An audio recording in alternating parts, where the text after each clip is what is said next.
Troybilt 7-speed pony, 42-inch.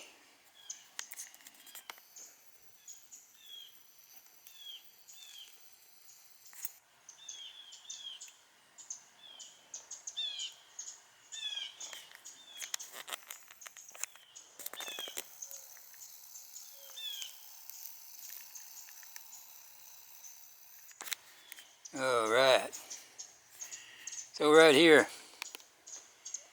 what I got here, as you can see, this flap here comes with a little bar under there that you can remove when you're mowing and let the flap down so dirt won't go all up in your face. And the reason I keep this little bar there is because with that flap up, it will go inside this door. And with it down, it won't. So I devised a little thing here, a cord that I put on here where when it's down like this, while I'm mowing along and I get up close to a tree or something, I can just pull up on this cord like this and get up real close to the tree, which is my genius, doing stuff like this. So then when I take off starting to mow, I just put this little thing over here on this chair or somewhere I can remember where it is, and that's it. But what I want to tell you is Troybilt. Well, I'll have to say this has been a pretty good one, I guess. Just as good as any other one, but I was warned that it's not the best brand to buy to start with. It was real cheap, so I'm a cheapskate, so I went and bought it. But anyway, about a year ago, it wouldn't crank. So I checked everything I knew how to do and couldn't get it started. So I took it up to a local repair shop, and they charged me $158. Put a new battery, new blades on it, and that was about all, and charged me $158. And at the time the mower was only between 3 and 4 years old. So here I am today. This is a year ago, going over a year ago this happened. So a couple weeks ago, it wouldn't crank again. So, as everybody does right away, I started checking the battery. And as you know, you check the battery, and when you turn the key and you get a clicking sound, that usually means that you got a battery that don't have a good connection. So you check your battery, tighten, make sure they're good and tight. Put a wrench on them, tighten them up, and so forth. And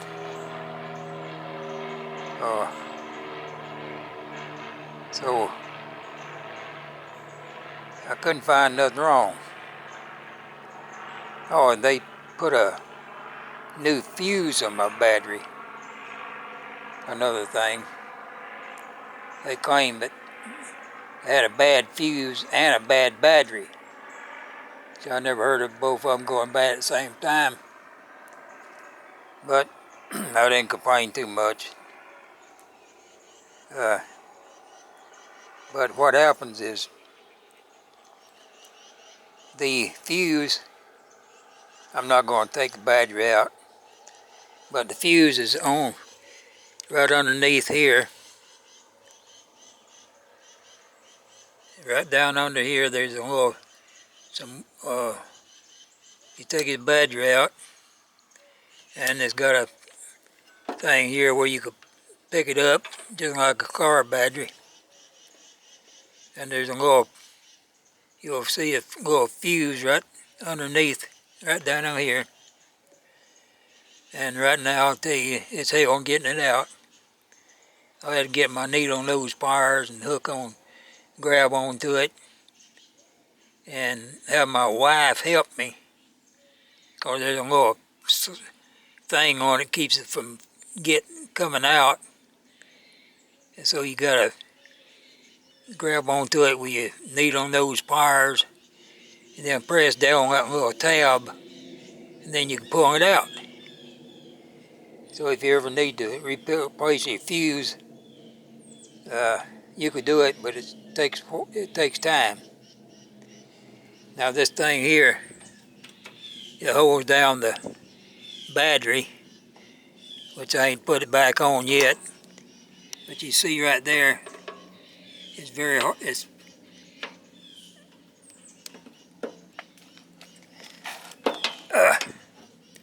real hard to put back on. It's even harder to get off. So to get it off, you have to put your screwdriver underneath here when you got it down there and pop it out. So I went ahead and checked my fuse, and the fuse was good, but I put another one in anyway. Didn't do no good. And so I did everything I could think of. And what I noticed that just like the time before, I didn't get that clicking sound. The other time it went bad. It was more like a bumping sound. And it would just bump, not click. I mean, it was a kind of a big bump. And I recalled when I was a young fella with my first car, there was a problem you would get in them old cars where the starter would get hung up. And you could rock your car back and forth. And well, when you hit the starter, it would sound like that bumping sound. I would hear it on this lawnmower here. And you could rock your car back and forth, and then you'd hear a big click, and the starter was unlocking. And then you could crank it right up and go on. So I rocked this thing back and forth and tried it again. It didn't do no good. So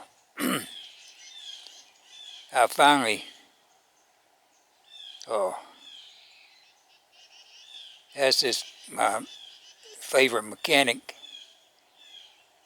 don't cost me nothing, to get advice from him. What about it? And he said, I would take that spark plug out if I were you. And I said, okay. So I finally found my spark plug wrench, and I found the spark plug, and I took it out. And you know what happened when I did? Gas poured out of the right behind the. As soon as I pulled the plug out, they about a big cup full at least of gas poured out behind it. So went over there and hit the starter. It turned over real good. So I left it just like that overnight. Next morning I checked the oil. Sure enough, I could smell oil, gas and oil. And so and I could tell it was a little up above normal. Where it had been, I topped it off a few days before. So I drained the oil, filled it back up, hit the starter, that thing fired right up. And it's run great. So I am here to tell you, if everything else fails, pull your spark plug. So I suspect something hung up the needle nose valve, or perhaps the float somehow hung up and when I turned it off, it let gas go up into the spark plug area, and but once it sat there for a while, it apparently dislodged whatever was holding, keeping the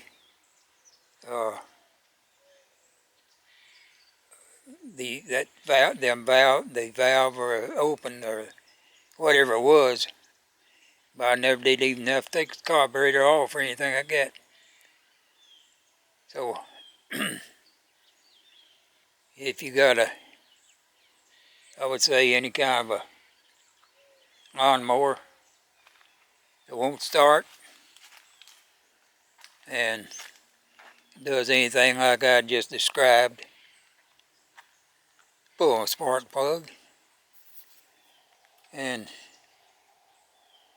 even if something don't come out, hit your starter, see if it turns over. And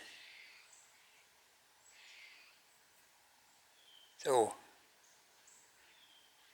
I would think, even if nothing comes out, that might fix your problem.